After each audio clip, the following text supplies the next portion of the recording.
The boy's breath hitched, his heart pounding in his chest as the sharp scent of gasoline filled the air. The luxury car lay overturned, smoke billowing from its shattered windows. Inside, the millionaire's body was limp, his life hanging by a thread. But then, the boy's voice, trembling yet firm, broke through the chaos. "You'll live, if you listen," for words that would change everything. Tomorrow, this same boy would hold the keys to a mansion. The city skyline stretched beneath Michael's penthouse, a glittering sea of lights, a symbol of his success, his empire, his dominance. Yet, as he stood by the floor-to-ceiling windows, staring out into the vast night, there was an emptiness in his eyes, a hollow space where satisfaction should have been. The sound of distant laughter from the lavish party in the next room barely registered. In that moment, Michael's wealth felt like a cage, one built of glass walls that gleamed with opulence yet suffocated him. He had everything: money, power, influence. But what was it worth when his soul felt like it was fraying at the edges? There had been a time when he believed these things mattered. Now they were a facade, a mask he wore to shield himself from the gnawing void. His fingers grazed the cold rim of a crystal glass filled with a dark amber liquid. The party was winding down, his guests dispersing into the night, their laughter fading like echoes. Michael wasn't looking for connection. He was looking for something far more elusive, something real, something human. But as the last few stragglers said their goodbyes, his eyes fell upon the one person who hadn't yet left the room. Elena. She was beautiful, confident, and sharp. A woman who had always known what she wanted, and how to get it. They had crossed paths in the business world, their chemistry undeniable from the start. But beneath their exchanges, beneath the flirtations and whispered promises, something darker simmered. Michael wasn't naive enough to think she was just a pretty face. No, Elena had her own agenda, and for the first time in years, Michael couldn't shake the feeling that the game she was playing was one he wasn't meant to win. As she approached him now, her heels clicking against the marble floor, there was a glint in her eyes, something predatory, something calculating. She smiled, but there was no warmth in it. "Michael," she purred, her voice smooth like velvet, "you look lost in thought. I can help you find your way, if you let me." He met her gaze, feeling the weight of her words, but also a strange, growing sense of unease that he couldn't shake. The stakes had shifted. Whatever game they were playing, he was no longer sure of the rules. And beneath her charm, Michael felt something stir, a warning. In the shadows, the pieces were already in motion, and soon he would learn how costly it was to trust the wrong people. The walls of his empire, built on deception and manipulation, were about to come crashing down. As the night deepened, Michael felt the weight of the glass in his hand, the amber liquid reflecting the dim, harsh lights overhead. Elena was still talking, but he wasn't listening anymore. His eyes kept flicking to the door, to the shadows that clung to the edges of the room. It wasn't a fear of the dark. It was a growing sense that something was off about tonight, about the way Elena's presence had started to feel suffocating. "Michael!" Elena's voice was like a whispered caress, but it did nothing to calm the storm swirling inside him. Her gaze flickered towards the exit as Rachel and Terry, two of Michael's most trusted colleagues, exchanged a look by the bar. Their smiles were too tight, their laughter too forced. Michael felt a shiver run down his spine, but he brushed it off. Maybe it was nothing. Rachel, tall and poised, was one of the few people Michael had trusted in his corporate world. A smart, ambitious woman with a knack for navigating the volatile currents of business. Terry, her counterpart, was sharp, ruthless, and fiercely loyal. Together, they were a power couple in Michael's empire. But tonight, something about them felt wrong. "Are you all right?" Elena asked, her hand resting on his arm, pulling him out of his thoughts. "Yeah," Michael replied, his voice distant. "Just tired." Across the room, Rachel and Terry were deep in conversation, their words a murmur of hushed tones that Michael couldn't quite catch. But it wasn't just the words, it was the way they were looking at him. Rachel's smile had faltered when their eyes met, and Terry had quickly turned his gaze away. Michael didn't miss the subtle shift in energy, the way their composure slipped for just a moment. It was then that the sound of a crashing dumpster outside broke through the room, drawing a collective sigh of irritation from the guests. The party was over, and the world outside Michael's bubble of luxury and excess was starting to creep in. William, a thin boy with eyes too old for his years, crouched behind a dumpster, his clothes ragged, his stomach growling in protest. He had no idea how he ended up here, just that his feet had carried him to the edge of the city where Michael's mansion loomed like a fortress. But something was drawing him closer. A feeling, a whisper in the back of his mind that made him trust his instincts, something he hadn't done in a long time. William had been living on the streets for as long as he could remember. He had seen his fair share of danger and deceit, learned the language of survival, of watching people's hands when they spoke, of hearing what wasn't said. Tonight, he had stumbled across something he shouldn't have. A conversation that didn't belong in the shadows of a filthy alley, but in the heart of Michael's empire. He was only supposed to be scavenging, maybe taking a few scraps of food. But as he had wandered behind the mansion, he had heard the low, conspiratorial tones of Rachel and Terry's voices drifting through the gap in the gate. "We can't wait much longer." Terry's voice was low, but urgent. "The plan is solid. He trusts us. He won't see it coming. We're not getting another chance like this, Terry," Rachel snapped, her voice sharp and filled with an icy certainty. "Once the deal is done, Michael's empire is ours. He will be out, we'll make sure of it." William's heart hammered in his chest, his body frozen as the gravity of their words sank in. His mind raced. What were they talking about? Who were they going to eliminate? He didn't know Michael.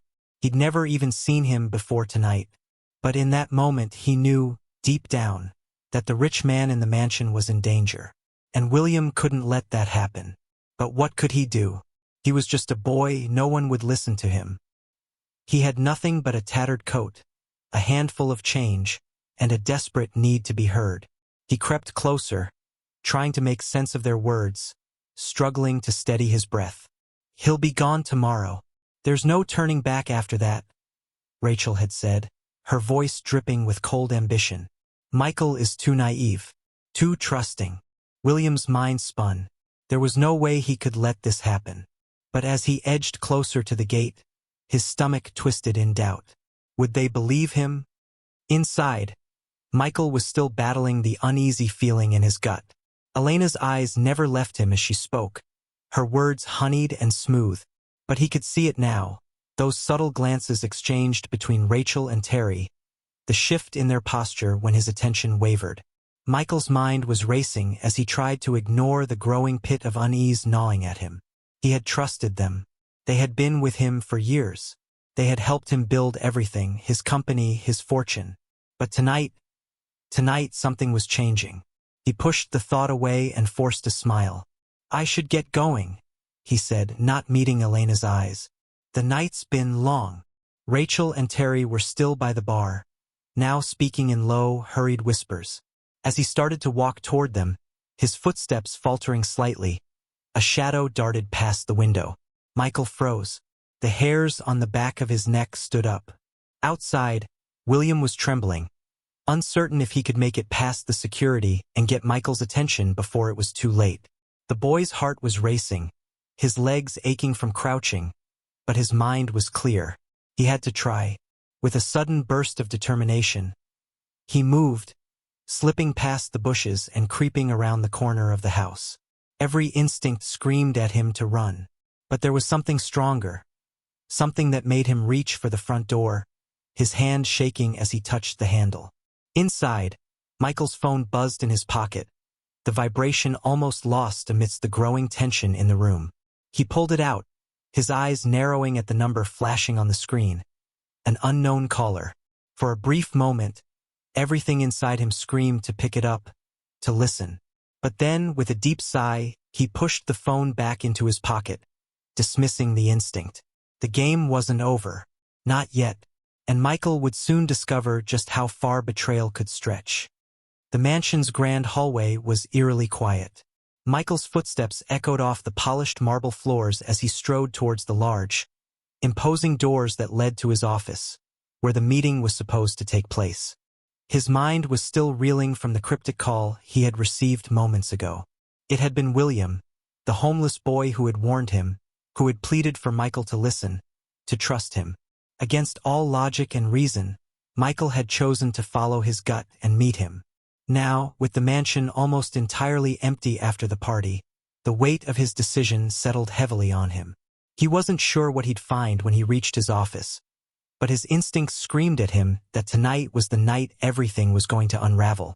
Outside the mansion, William had barely managed to slip past the security gates.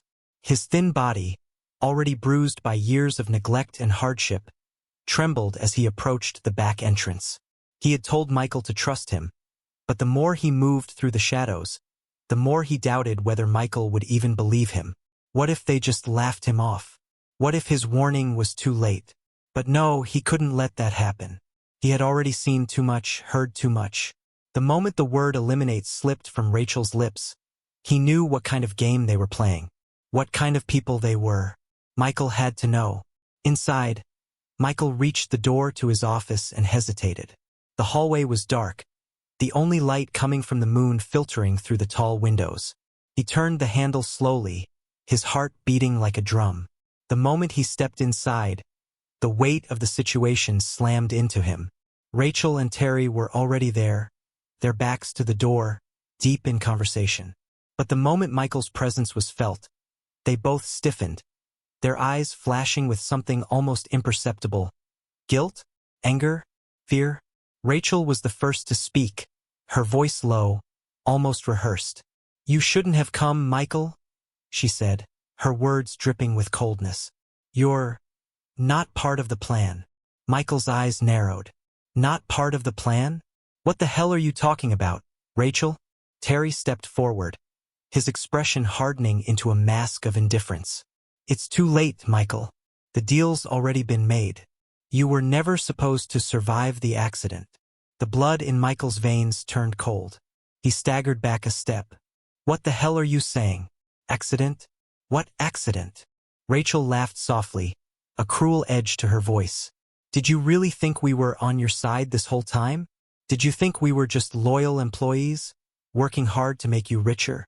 Michael's stomach churned as realization hit him like a sledgehammer. His mind raced. The accident, the crash. It hadn't been a mistake. It had been a carefully orchestrated plan, a way to get him out of the picture, to eliminate him without a trace. William's warning echoed in his mind, the boy's frantic voice, desperate for him to understand. The pieces came together, and Michael could feel the ground shift beneath his feet. "You planned this from the beginning?" he asked, his voice shaking with rage.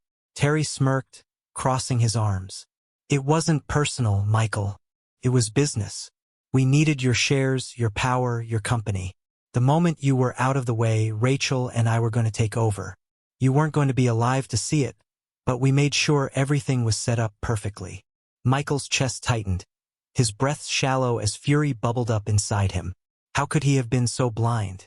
How could he have trusted them? "You betrayed me, both of you," Michael said, his voice low, dangerous. "For power, for greed. And for what? To live like me? To stand in this mansion pretending you've earned it?" Rachel's eyes flashed with fury. "Don't act like you're some kind of saint, Michael. You may have built this empire, but we were the ones who helped you keep it standing. You owe us everything." The words hit like a slap, but Michael wasn't listening anymore. He stepped back, his mind racing, his heart pounding. This wasn't just about betrayal. This was about his legacy, his life, his empire. It was about justice. As the tension between the three of them crackled in the air, there was a sudden noise, a loud thud that startled all three of them. The back door to the office burst open, and standing there, silhouetted against the hallway light, was William. "You!" Rachel spat, her face twisted in disgust. But William stood tall, his eyes unwavering. "I'm not leaving until he knows the truth." Michael's eyes locked onto the boy, a mix of confusion and disbelief clouding his vision. You were right. About everything. The room went silent as Rachel and Terry both turned toward William, their expressions hardening. They had underestimated him, thought him insignificant. But now, in the face of his defiance, they saw a different kind of threat. "Get out of here, kid," Terry growled, his fists clenching. "This doesn't concern you." But William didn't flinch. "It does now. You can't hide from what you've done." He's already seen the truth. With a sudden flash of anger, Rachel lunged toward William, but Michael was faster. He grabbed her by the arm, yanking her back with surprising strength. "No more lies," he growled. "You've already tried to destroy me once. This ends now." The room erupted into chaos. Terry charged forward, his body a blur of motion, but Michael was already moving. Adrenaline surged as Michael grabbed a nearby chair, slamming it into Terry's chest with a force that sent him sprawling backward. Rachel tried to scramble for a phone, but Michael was on her in an instant, grabbing her wrist with enough force to make her drop it. No more calls, no more plans. It's over. A deafening silence settled in the room. Then, the door behind them slammed open again, and in walked a team of security guards. Michael's private security, who had been tipped off about the plot through a well-timed, anonymous tip. Rachel and Terry froze, their plans unraveled in a heartbeat. As they were handcuffed and led out of the room, Michael turned to William, his heart still racing. "How did you?" William simply smiled, his eyes softening. "Sometimes the truth is the only thing you can trust." The next morning, Michael stood at the top of the stairs in his mansion, looking out at the city below. The sun had risen, casting a golden hue over everything. In his hand, he held the keys to the life he had nearly lost. He wasn't just the owner of this empire anymore, he had been reborn. And as he handed William the keys to a room in his mansion, he knew this would be the beginning of something new. A life built not on greed and betrayal, but on redemption and trust. For the first time, Michael had truly earned his success. The air in the mansion was thick with the aftermath of chaos, but it was also eerily calm. The security team had escorted Rachel and Terry out, their faces pale and defeated, their eyes filled with the kind of realization that comes too late. As the sound of their car pulling away echoed in the distance, Michael stood still, staring at the floor of his office. His mind was reeling with everything that had just transpired. The betrayal, the manipulation, the chilling conspiracy that had nearly cost him his life. He could hear the distant murmurs of police outside, the final formalities of the arrest unfolding. But the noise felt muffled, as if the world had slowed down around him. Rachel, the woman he had trusted as a close confidant, and Terry, his loyal business partner, were now nothing more than criminals in his eyes. How had he been so blind? It felt like a weight had been lifted from his chest. Yet in its place, there was only a hollow ache. The betrayal stung more deeply than he had expected. It wasn't just that they had plotted his death. It was that they had known him better than anyone else. They had been in his life for years, seen his successes and failures, laughed with him and celebrated with him. They had been family in a way, and now, in an instant, they were strangers, enemies who had nearly destroyed everything he had worked for. "Michael!" A soft voice interrupted his thoughts. He turned slowly, his eyes locking with William's. The boy stood there, hesitant yet unwavering, as though he too had been holding his breath through the storm. Michael's heart softened, the sharp edges of his anger slowly melting away as he looked at the young boy who had saved his life. "You did it," Michael said quietly, his voice thick with emotion. "You saved me. You saved everything." William looked down at the floor, his hands tucked into his coat pockets. He was nervous, unsure of how to accept the gratitude in Michael's words. The boy's life had been a series of struggles, each one marked by survival, not kindness. He wasn't used to being anyone's hero. "I just did what felt right," William replied, his voice barely above a whisper. "I couldn't just let them get away with it." Michael took a slow step forward, his eyes locked on William. The boy's unassuming presence seemed so small in the vast, luxurious room, but Michael couldn't help but feel an overwhelming sense of awe. In this moment, William was stronger than anyone else in the room. He had faced down the depths of darkness and chosen to act, to fight, when he didn't have to.